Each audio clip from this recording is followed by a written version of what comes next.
Hello everyone and I welcome you all on Karya Glow and Karya Glow is always happy to help you in your competitive exams। और अगर आपने channel को subscribe नहीं किया है तो उसे सब्सक्राइब कर लो और कोई भी डाउट होता है तो कमेंट सेक्शन में पूछ लेना। ये मैंने शुरुआत में इसलिए कह दिया क्योंकि आप लोग करते नहीं हो, ठीक है। तो इसलिए आप लोग सब्सक्राइब कर लेना, बेल आइकन को प्रेस कर लेना और कोई भी अगर डाउट होता है तो comment section is always there, वहाँ पे जाओ और जाके लिखो। कोई भी अगर दिक्कत होती, कोई टॉपिक समझ नहीं आ रहा है या आपको वो टॉपिक नहीं मिल पा रहा है या कहीं से समझ नहीं आ रहा तो मैं उस पर वीडियो बना के दूंगी, ठीक है। सो अब हम शुरू करते हैं। आज का जो हम लोग का टॉपिक है that is type of records, ठीक है। टाइप्स ऑफ रिकॉर्ड, कितने तरह के रिकॉर्ड होते हैं, ठीक है। अब देखो, सबसे इम्पॉर्टेंट चीज़ है कि बच्चा अगर फर्स्ट क्लास में आया है, ठीक है, या मान लीजिए वो नर्सरी में है या फिर जैसे UKG LKG या फिर जो प्ले वे है उसके अंदर है, तो आपको बच्चे का रिकॉर्ड रखना होगा। बच्चा कैसा परफॉर्म कर रहा है, ठीक है, आगे कैसा परफॉर्म करेगा उसका भी आपको रिकॉर्ड रखना चाहिए कि बच्चे का हिस्ट्री पता होना चाहिए, ठीक है। किसी भी इंसान का हिस्ट्री पता करना बहुत ज़रूरी है। आप लोगों ने देखा होगा बहुत सारी क्राइम वाली जो वो आती हैं, सीरीज़ आती हैं, वेब सीरीज़ होती हैं या वीडियो क्या बोलते हैं उसको, सिनेमा क्या बोलते हैं उसको, मूवीज़ जो होती हैं, उसमें क्या होता है, आप क्या करते हो ना, पिछला जाते हो कि इंसान जो है ऐसा बना तो क्यों बना। आप उसके स्कूल जाते हो, पूछते हो कि बच्चा कैसा था पढ़ने में, कहाँ से उसके अंदर ये सब बदलाव आए, है ना, ऐसा होता है ना। तो ये रिकॉर्ड रखना बहुत ज़रूरी है, ठीक है। सिर्फ क्राइम वाली चीज़ के लिए नहीं, ये तो मैं आपको एग्जांपल दे रही हूँ कि आपने कई बार ऐसा देखा होगा। तो आपने देखा होगा कि हाँ, वो इतना प्रेजेंट होता था, इतना एब्सेंट होता था, बच्चा अच्छा था, स्पोर्ट्स में अच्छा था, इसमें अच्छा था, उसमें अच्छा था। कहने का मतलब है ये रखना बहुत ज़रूरी है, ठीक है। मैंने तो जस्ट एक एग्जांपल दिया कि आपने क्राइम वाले वीडियोस में ऐसा देखा होगा कि उसका रिकॉर्ड लेके आओ, उसके आसपास के लोगों से पूछो। तो कहने का मतलब है स्कूल वाले भी सिर्फ इस चीज़ के लिए नहीं, बल्कि बच्चा आगे कैसा परफॉर्म कर रहा है, कहाँ कहाँ पे उसको डिफ़िकल्टीज़ आती हैं, किस चीज़ में वो अच्छा है, उसका इंटरेस्ट किस चीज़ में है, ये आपको रिकॉर्ड रखना पड़ता है। तो इसलिए रिकॉर्ड ज़रूरी है। रिकॉर्ड का सिंपल मतलब होता है कि बच्चों का ब्यौरा रखना, ठीक है। बच्चों का ब्यौरा रखना कि बच्चे कैसे हैं, उनका इंटरेस्ट किस चीज़ में है, क्या उन्होंने कुछ अचीवमेंट, मतलब क्या उन्होंने कुछ उपलब्धि हासिल की है या नहीं की है, या कैसा कर रहे हैं, वर्क एक्सपीरियंस कैसा है, सब कुछ। स्पोर्ट्स में कैसा है, योगा में कैसा है, क्या डांस में अच्छा था, क्या म्यूज़िक में पार्टिसिपेशन था उसका, पढ़ाई में कैसा है, सब कुछ चीज़ों का रिकॉर्ड, एकदम सारी ही चीज़ों का रिकॉर्ड रखा जाता है। इसलिए रिकॉर्ड रखना ज़रूरी है ताकि बच्चे के बारे में समझ आ सके कि बच्चा कैसा है, आगे प्रिडिक्ट कर सके कि वो इस क्षेत्र में बहुत अच्छा कर सकता है पर इस क्षेत्र में वो अच्छा नहीं कर सकता। तो ये क्या है, टाइप्स ऑफ रिकॉर्ड है। अब देखो, why records are important. Records तो हम बाद में पढ़ेंगे कि रिकॉर्ड्स क्या क्या हैं, पर सबसे पहले ये तो पढ़ो कि रिकॉर्ड्स रखना ज़रूरी क्यों है। तो रिकॉर्ड्स रखना ज़रूरी इसलिए है क्योंकि हम बच्चे को जान सकें, टू नो अबाउट स्टूडेंट, बच्चे को जान सके, उसके इंटरेस्ट्स को पहचान सके। जैसे आपको याद होगा हमने पढ़ा था टाइप्स ऑफ टेस्ट, उसमें हमने एप्टीट्यूड टेस्ट पढ़ा था, उस पर हमने एटीट्यूड टेस्ट पढ़ा था कि बच्चों का एटीट्यूड कैसा होना चाहिए, पॉजिटिव होना चाहिए, टीचर को भी उन्हें एनकरेज करना चाहिए। ये वाली वीडियो नहीं देखी है तो देख लो, बहुत इंपॉर्टेंट है हर पेडागोजी के लिए, ठीक है, सारी ही पेडागोजीज के लिए इंपॉर्टेंट है। और ये वाला टॉपिक भी, क्योंकि देखो चाहे स्कूल कौन सा भी हो, कोई सा भी हो, आपको रिकॉर्ड तो रखना ही है। तो रिकॉर्ड्स क्यों ज़रूरी है, ताकि बच्चे के बारे में आपको समझ आ सके, to know about students performance and achievement activities. बच्चा क्या एक्टिविटीज़ कर रहा है स्कूल में, बच्चा कितना अचीव कर रहा है, बच्चों का परफॉर्मेंस कैसा है, ये सब कुछ का रिकॉर्ड जो है रखा जाता है। और टाइम टू टाइम ये रिकॉर्ड हमें मिल सके, इसलिए हम ये रिकॉर्ड्स बनाते हैं। सो वाई रिकॉर्ड्स आर इंपॉर्टेंट, ताकि हम बच्चों के बारे में समझ सके, उनकी अचीवमेंट्स, उनकी उपलब्धि, उनकी एक्टिविटीज़, उनका परफॉर्मेंस कैसा है, और या फिर उनका इंटरेस्ट किस चीज़ में है, ये भी हमें समझ आ सके। तो आज सबसे पहले जो हमारा रिकॉर्ड है दैट इज़ क्यूमुलेटिव रिकॉर्ड, जिसे हम कहते हैं संचयी अभिलेख, ठीक है। अब ये क्या है, इसको एक एक करके समझते हैं। Cumulative record is defined as a permanent record of a student which is kept up to date by school. It is his educational history with information about his school achievement, attendance, health and test scores. अब देखो, हिंदी वाले बिल्कुल भी नहीं घबराएंगे, मैं हिंदी में समझा रही हूँ, ठीक है। क्यूमुलेटिव रिकॉर्ड, जिसको हम संचयी अभिलेख कहते हैं, ये ऐसा अभिलेख है जो परमानेंट रिकॉर्ड होता है बच्चे का। मान लो ये एक बच्चा है, इसका एक परमानेंट रिकॉर्ड आपने रखा हुआ है एक स्टूडेंट का, जो कि केप्ट किया जाता है, जो कि रखा जाता है बिल्कुल up to date. Up to date का मतलब है एक एक इन्फॉर्मेशन आप इसमें करोगे, ऐड करोगे, बच्चे के हर पक्ष को आप इसमें लिखोगे कि स्कूल में कैसा पढ़ाई कर रहा है, म्यूज़िक में कैसा है, डांस में कैसा है, हर चीज़ का। It is his educational history.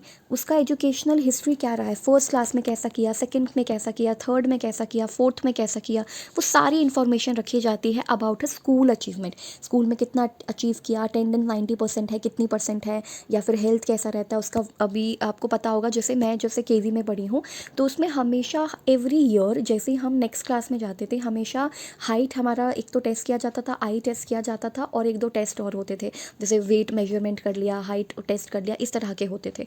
और कहने का मतलब है ये भी तो देखना ज़रूरी है कि बच्चा क्या है, ओवर वेट है या बच्चा हेल्दी की कैटेगरी में है, अंडर वेट है, तो उसको कुछ आप सुझाव दो, उसका डाइट का आप देखो, ये सारी चीज़ें होती हैं। तो ये क्यूमुलेटिव रिकॉर्ड है जिसमें बच्चे का हर रिकॉर्ड रखा जाता है, उसका एजुकेशनल हिस्ट्री कैसा है, ठीक है, अचीवमेंट क्या क्या किया है, एक्टिविटीज़ क्या क्या करता है, बिल्कुल अप टू डेट रखा जाता है, परमानेंट रिकॉर्ड होता है। अटेंडेंस, हेल्थ कैसी है, वेट कैसा है, उसका वेट कितना है, उसका हाइट कितनी है, टेस्ट स्कोर, सब कुछ रखा जाता है, ठीक है। सो बच्चों का प्रदर्शन कैसा है विद्यालय में, चाहे वो शैक्षणिक हो या सह शैक्षणिक।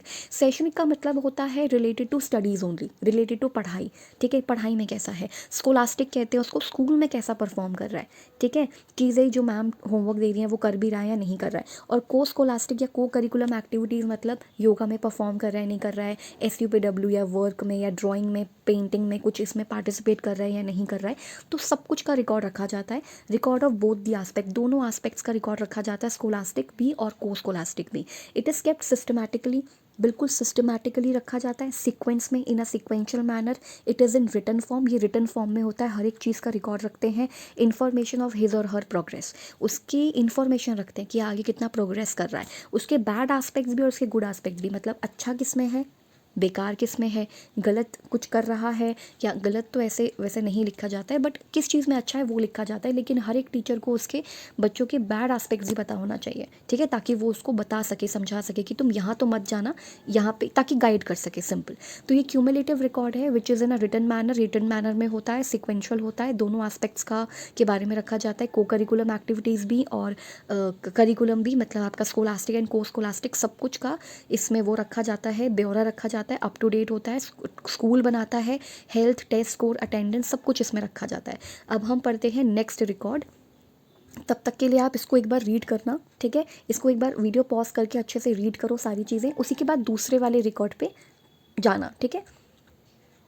अब ये क्यूमुलेटिव रिकॉर्ड्स तो ख़त्म हो गए, मतलब क्यूमुलेटिव रिकॉर्ड तो हमने पढ़ लिया कि हाँ ये तो अप टू डेट होता है, बच्चे के लिए रखा जाता है। अब जो नेक्स्ट रिकॉर्ड हम पढ़ने वाले हैं वो है portfolio record.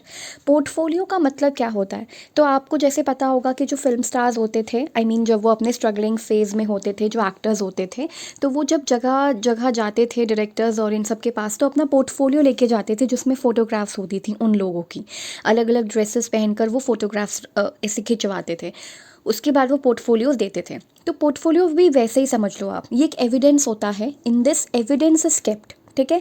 Evidence is kept का मतलब है कि बच्चे ने स्कूल में जो कुछ भी किया है उसका एविडेंस रखा जाता है। लेट्स से फॉर एग्जांपल बच्चे ने क्या बनाई, बच्चे ने एक फ़ोटो बनाई, मतलब बच्चे ने एक पोस्टर बनाया, बच्चे ने कुछ चार्ट वगैरह बनाया, बच्चे ने एक ड्राइंग बनाई, बच्चे ने एक मॉडल बनाया। अब देखो मॉडल तो थर्माकोल बेस्ड होता है, थर्माकोल से बना होता है, ठीक है, तो वो तो आप किसी फाइल में लगा नहीं सकते। आपने उसका फ़ोटो खींच के लगा दिया, प्राइज़ है, प्राइज़ का भी फ़ोटो खींच के लगा दिया, कि एक्चुअल बच्चे का एविडेंस होना चाहिए कि हाँ, और ये ज़्यादा अच्छा है एविडेंस, मतलब ऐसे लिखने के लिए नहीं लिख दिया कि हाँ जी बच्चे ने ये किया है, एविडेंस के साथ लिखो। So in this evidence is kept in the form of photocopy, तो एविडेंस रखा जाता है फोटोकॉपी की फॉर्म में कि बच्चे ने कैसा परफॉर्म किया है। So in this evidence is kept in the form of photocopy of the performance of the student, बच्चे का परफॉर्मेंस को लगाने के लिए, मतलब बच्चे की परफॉर्मेंस को बताने के लिए कि बच्चे ने कितना अच्छा परफॉर्म किया है, आपने एविडेंस का जो भी उसने बनाया उसका फोटोकॉपी या फ़ोटो रख दिया। एक फोल्डर मेंटेन किया जाता है, बिल्कुल सिस्टमैटिक रिकॉर्ड होता है, वो भी सिक्वेंशियल, कि आज ये किया नवंबर में, जैसे 14 ऑफ नवंबर को बच्चा जो है वो लड़की है तो झांसी की रानी बन के आ गई, चलो ठीक है, या फिर बच्चा जो है वो कोई कमांडो बन के आ गया, एक लड़की है वो कमांडो बनकर आ गई, उस ड्रेस में आ गई, या फिर उस तरह से। तो कहने का मतलब क्या है कि ये क्या है, कुछ भी बच्चा बन सकता है, ठीक है, मतलब उसने फैंसी ड्रेस कंपटीशन होता है बेसिकली, हमारे उसमें तो फैंसी ड्रेस होता था केवी में हर 14 ऑफ नवंबर को, कि बच्चे जो हैं अपने अपने हिसाब से जो भी वो उनको अच्छा लगता है, कोई एक इम्पॉर्टेंट फिगर वो बन के आ जाते थे। तो वो क्या है, आपने बच्चे का फ़ोटो खींच के रख दिया कि बच्चे ने ये इस दिन ये एक्टिविटी की थी। या फिर जैसे आप मान लो रक्षाबंधन में राखी मेकिंग कॉम्पिटिशन बच्चे ने किया, या फ्लैग बनाया उसने 15th ऑफ अगस्त के टाइम पे, मतलब 15 ऑफ अगस्त पे ये वाला, चलो उस दिन तो छुट्टी होती है, उससे एक दिन पहले बच्चे ने ये काम किया। तो बिल्कुल सिस्टमैटिक, यानी कि क्रोनोलॉजिकल, क्रोनोलॉजी का मतलब है डेट वाइज रिकॉर्ड रखा जाता है कि इस दिन ये हुआ था तो बच्चे ने ये किया।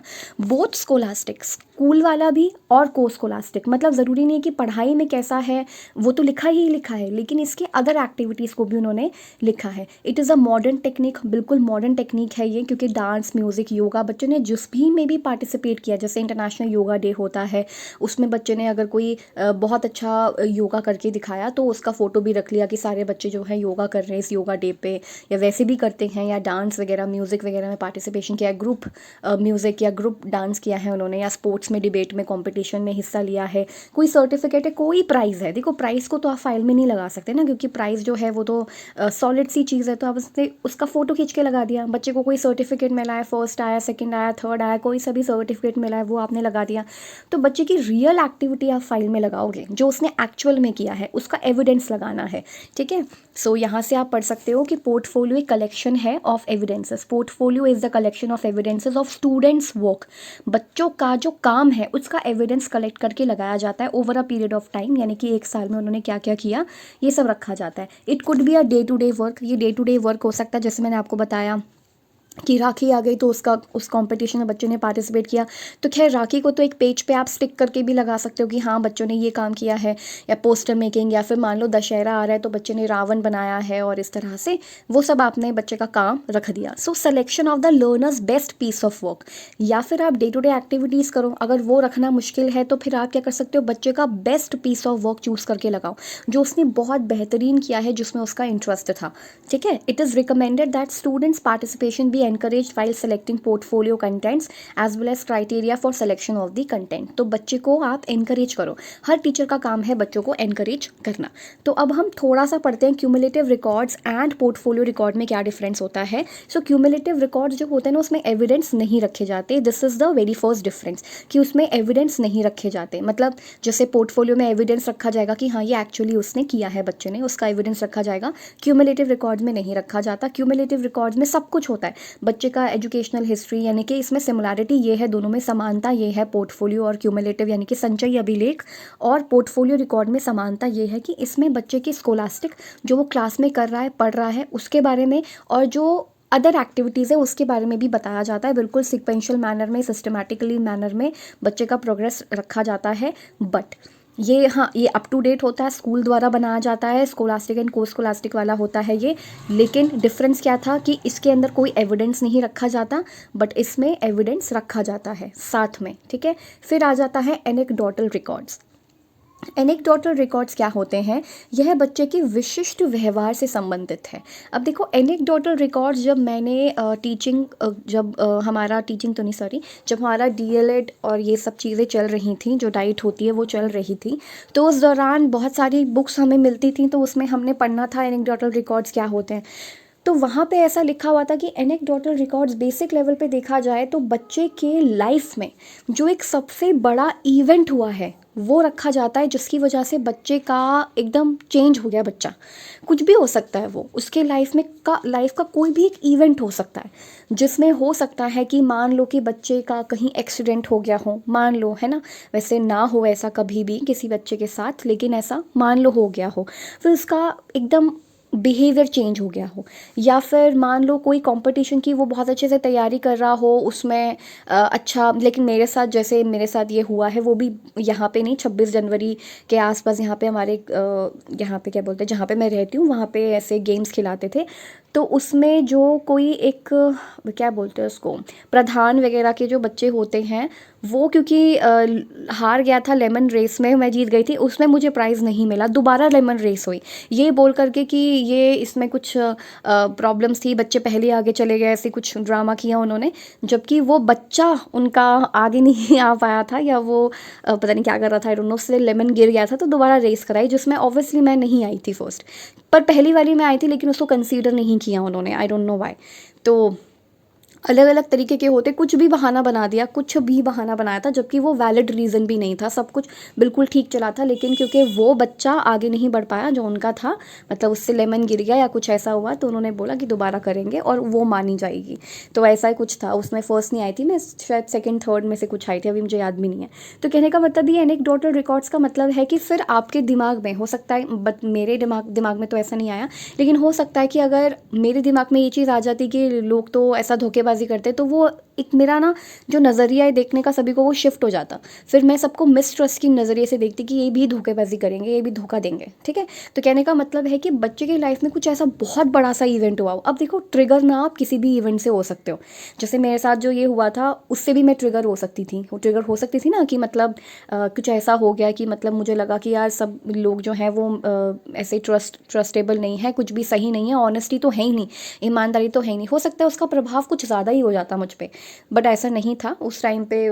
मैंने इतना गौर भी नहीं किया, इग्नोर करा इस चीज़ को, बट याद है मुझे कि हाँ ऐसा हुआ था। तो ये क्या है कि एक अगर इससे मेरी जीवन में बहुत ज़्यादा परिवर्तन आ जाता ना मेरे बिहेवियर में, तो ये एनेक्डोटल रिकॉर्ड होता कि उसके बाद से मेरा रवैया चेंज हो जाता सबके लिए। मैं सबको मिसट्रस्ट की तरह से देखती, मतलब ट्रस्ट नहीं करती ऑब्वियसली। तो ये था, तो ये एक तरीके से क्या है, एनेक्डोटल रिकॉर्ड है, जिसका मतलब एक बहुत बड़ा चेंज, एक बहुत बहुत बड़ा चेंज आ जाता है बच्चे के अंदर कोई एक इवेंट की वजह से। तो an anecdotal record is a detail descriptive narrative recorded after a specific behaviour. तो ये क्या होता है, एनेक्डोटल रिकॉर्ड क्या है, एक डिस्क्रिप्शन है, नैरेटिव है, मतलब स्टोरी टाइप या नरेटिव है, जिसमें एक स्पेसिफिक बिहेवियर होता है, interaction occurs. Anecdotal records inform teachers as they plan learning experience, provide information to families and give insight into identifying possible developmental delays. तो इसमें क्या होता है, कभी कभी के बच्चे की लाइफ में इतना बड़ा परिवर्तन आ जाता है कि उसके बाद उसकी बहुत सारी चीज़ों में वो डीले करता। जैसे मान लो मैंने एक्सीडेंट वाला जो केस बताया था एक, या फिर कुछ ऐसा जो उसने देख लिया हो, जैसे किसी का मर्डर होते हुए देख लिया हो उसने, मान लो कुछ भी, मतलब कुछ भी XYZ ऐसी चीज़ जो उसके ज़िंदगी को परिवर्तित करके रख दे, उसके बाद जो उसके बिहेवियर में चेंजेस आएंगे ना, तो वही है कि उसकी वजह से बाकी चीज़ें भी प्रभावित होंगी। जैसे उसकी स्टडीज़ प्रभावित होंगी, इफ़ेक्टेड होंगी, उसकी हेल्थ इफेक्ट होगी, कुछ भी हो सकता है। जैसे होता है ना कि बच्चे कुछ ऐसा देख लेते हैं, उसके बाद से वो डर जाते हैं, घबरा जाते हैं, लाइक किसी का मर्डर देख लिया, किसी का डेथ होते हुए देख लिया, तो बच्चों की लाइफ में बहुत परिवर्तन आ जाते हैं। तो वो एनेक्डोटल रिकॉर्ड है कि बच्चे की लाइफ में कुछ ऐसा बड़ा इवेंट आ गया हो जिसकी वजह से बच्चे का बिहेवियर चेंज हो गया हो, डेवलपमेंटल डिले हो, यानी कि वो अब घबराता हो, कहीं भी जाने से घबराता हो, किसी से बात करने से घबराता हो, पढ़ाई में दिमाग ना लगा पा रहा हो, वही चीज़ें उसके दिमाग में घूमती रहें।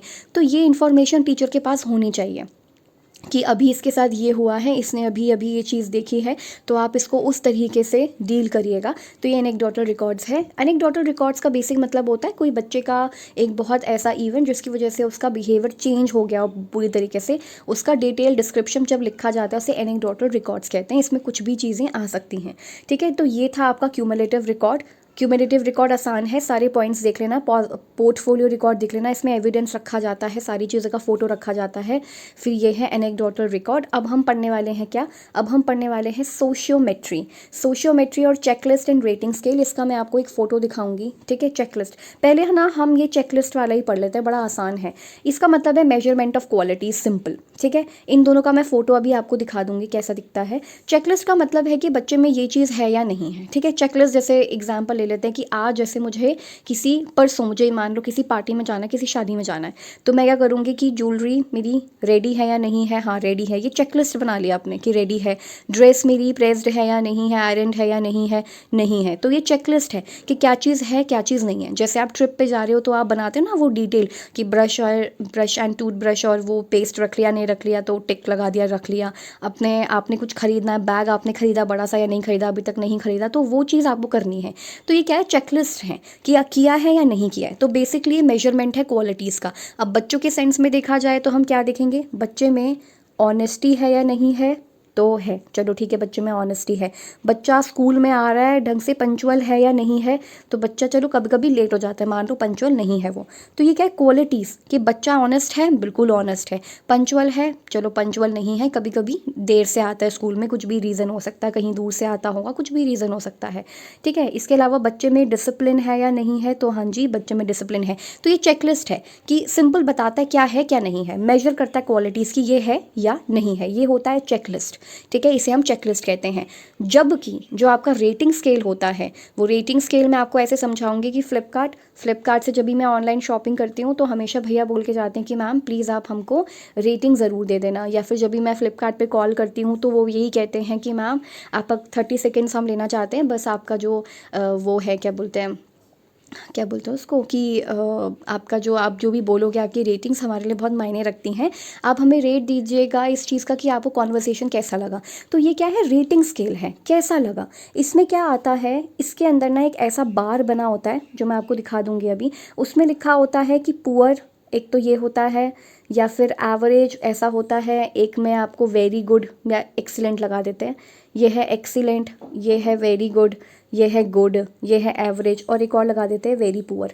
तो कहने का मतलब है कि ये रेटिंग स्केल है, आप रेट दे रहे हो कि जैसे मान लो हमने पहले चेकलिस्ट में क्या देखा था कि बच्चा ऑनेस्ट है या नहीं है, तो हाँ जी बच्चा ऑनेस्ट है। बच्चा डिसिप्लिन में है या नहीं है, बच्चा डिसिप्लिन में। पंचुअल जैसे मान लो बच्चा नहीं है, तो यहाँ पर आता है आपका डिसिप्लिन, ठीक है। जैसे मान लो डिसिप्लिन ले लेते हैं कि बच्चे में कितना डिसिप्लिन है, ये होता है रेटिंग स्केल कि बच्चा कितना डिसिप्लिन्ड है, बहुत ज़्यादा डिसिप्लिन्ड है, ठीक ठाक डिसिप्लिन्ड है, उससे कम डिसिप्लिन्ड है, एवरेज है, या बिल्कुल ही उसके अंदर डिसिप्लिन नहीं है। तो क्योंकि हमने डिसिप्लिन पे पहले रेटिंग स्केल चेकलिस्ट में टिक लगाया था, तो बच्चा किस हद तक डिसिप्लिन्ड है, बहुत ज़्यादा डिसिप्लिन है या उससे थोड़ा कम या उससे थोड़ा कम, तो हमने जैसे लगा दिया कि वेरी गुड है, कि बच्चा डिसिप्लिन्ड है इस मैनर में।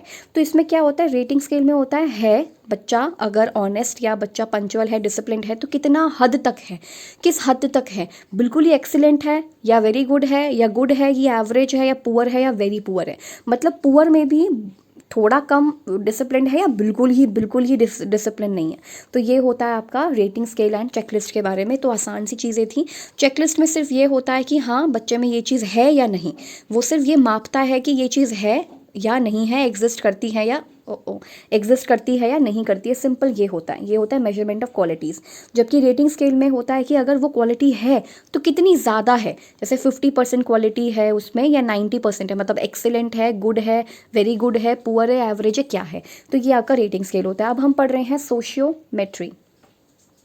Now what is the meaning of sociometry, नाम से समझ आ गया होगा, सोशियो मीन्स सामाजिक और मेट्री मीन्स मैट्रिक्स, यानी कि सामाजिक तौर पे बच्चा कितना ज़्यादा अच्छा है, यानी कि कितना उसको लोग पसंद कर रहे हैं, ये होता है सोशियोमेट्री, जिसको हम कहते हैं समाज मिति। This technique was given by Jacob L Moreno, तो हम मोरेनो ही बोलते हैं, एंड हेलेन हॉल जेनिंग्स, जिसको हम जेनिंग्स कहते हैं। सो बेसिकली मतलब हम इनके लास्ट नेम ही याद रखते हैं। तो ये टेक्निक किसने दी है, मोरेनो एंड जेनिंग्स ने दी है।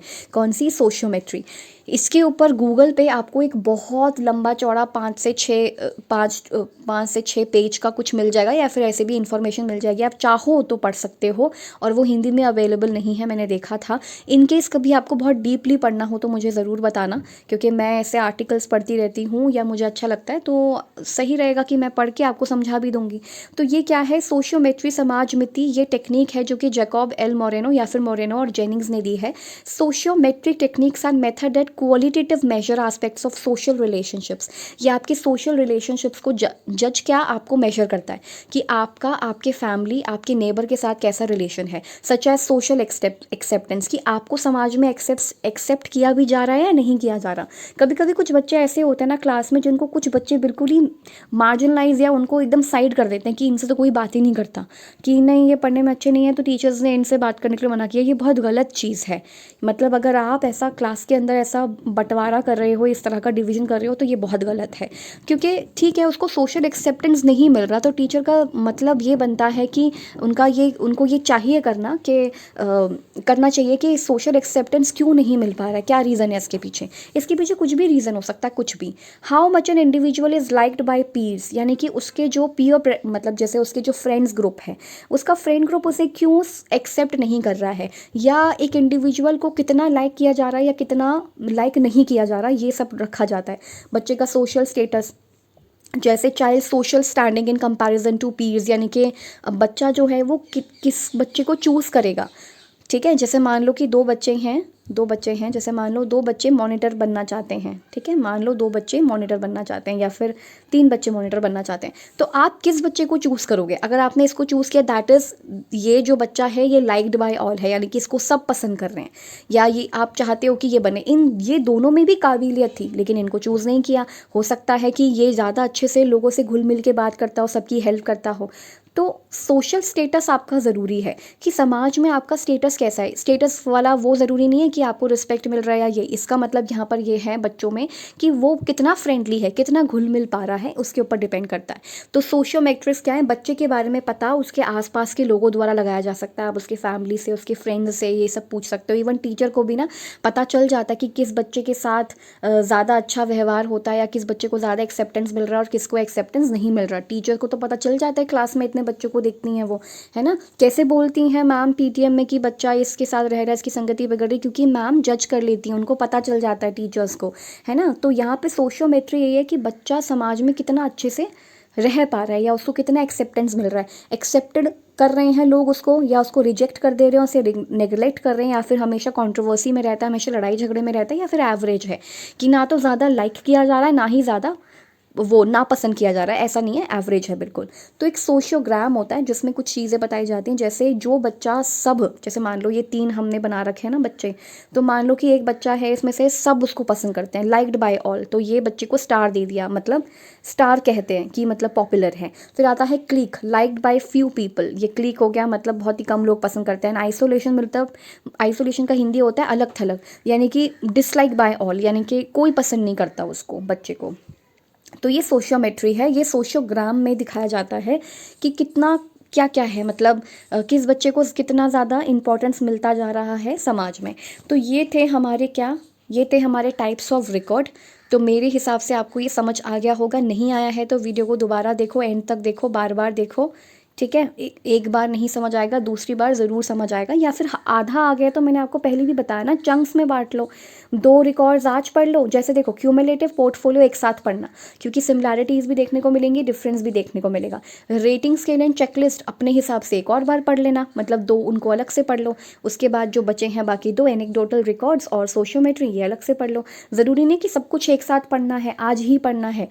हो सकता है 15-20 मिनट आप क्यूमुलेटिव या उस पर लगा दो, क्या बोलते हैं उसको, क्यूमुलेटिव एंड ये पोर्टफोलियो पे लगा दो, और बाकी के 15 मिनट किसी और टॉपिक पे लगा दो। तो ऐसे करके करो, थोड़ा बोझ कम लगेगा और जल्दी समझ में आएगा, और थोड़ा वो दिमाग पे प्रेशर भी नहीं पड़ेगा और अच्छे से समझ पाओगे।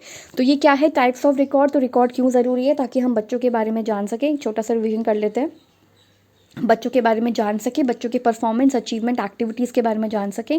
क्यूमुलेटिव या संचयी अभिलेख का मतलब होता है जिसमें बच्चे का डे टू डे रिकॉर्ड रखा जाता है, उसका पूरा educational history, everything, attendance, health, test score, सब कुछ, स्कोलास्टिक एंड कोर्स स्कोलास्टिक, सब कुछ सिस्टमैटिकली सिक्वेंशियल मैनर में रखा जाता है। और पोर्टफोलियो में एविडेंस रखा जाता है, बच्चे ने जो रियल एक्टिविटी की है वो रखा जाता है, उसका डे टू डे वर्क, या फिर लर्नर का बेस्ट पीस ऑफ वर्क, जो बहुत बेहतरीन काम हो, वो रखा जाता है। एनेक्डोटल रिकॉर्ड, उसके लाइफ का कोई एक ऐसा इवेंट जिसकी वजह से उसका बिहेवियर चेंज हो गया हो और जिसकी वजह से उसके हेल्थ, उसके एजुकेशन पे असर पड़ रहा हो, ये एनेक्डोटल रिकॉर्ड्स है। ये भी टीचर्स वगैरह को पता होना चाहिए। चेकलिस्ट का मतलब है कि बच्चे में ये चीज़ है या नहीं है, ये क्वालिटी है या नहीं है। और रेटिंग स्केल की ये क्वालिटी है तो कितनी ज़्यादा है, 50%, 90%, 75% कितनी है। सोशियोमेट्री यानी कि समाज में बच्चे को कितना एक्सेप्टेंस मिला है और कितने लोग ज़्यादा बच्चे को पसंद करते हैं, नहीं करते हैं, ये सब कुछ इंपॉर्टेंट है। और मैंने पहले भी बताया है शुरुआत में ही कि types of record her pedagogy के लिए इंपॉर्टेंट है, चाहे वो मैथ्स पेडागॉजी हो, चाहे वो ईवीएस पेडागॉजी हो, इंग्लिश पेडागॉजी हो, सबके लिए। क्योंकि देखो इसमें क्या है, हर पेडागोजी में पूछ सकते हैं ये कि क्या बच्चे का रिकॉर्ड ईवीएस के लिए रखना ज़रूरी है, तो क्यों नहीं रख, सॉरी वो एक डिस्टर्बेंस की वजह से रोकना पड़ गया था वीडियो। तो बच्चे का ईवीएस में रिकॉर्ड रखना ज़रूरी है या नहीं है, तो बिल्कुल ज़रूरी है, क्योंकि आपको पता तो चले कि बच्चा ईवीएस में कैसा कर रहा है, मैथ्स में कैसा कर रहा है, इसलिए ये हर पेडागोजी के लिए इंपॉर्टेंट है। आप मैथ्स अगर पेडागोजी में ये वाला टॉपिक कर रहे हो, दैट मीन्स ये आपको ईवीएस में भी हेल्प करेगा, मतलब पेपर 1 के जितने भी टॉपिक्स है सब में हेल्प करेगा। पेपर 2 में आपका जो एसएसटी है वो, और साइंस है, मैथ्स है, उसमें भी आपको हेल्प करेगा। तो मिलते हैं अब नेक्स्ट वीडियो में बिल्कुल एक फ्रेश और न्यू टॉपिक के साथ। Till then keep learning and keep discerning and keep watching my videos. Thank you so much. और कोई डाउट होता है तो ज़रूर कमेंट सेक्शन में पूछ लीजिए और पढ़ते रहिए। Bye bye.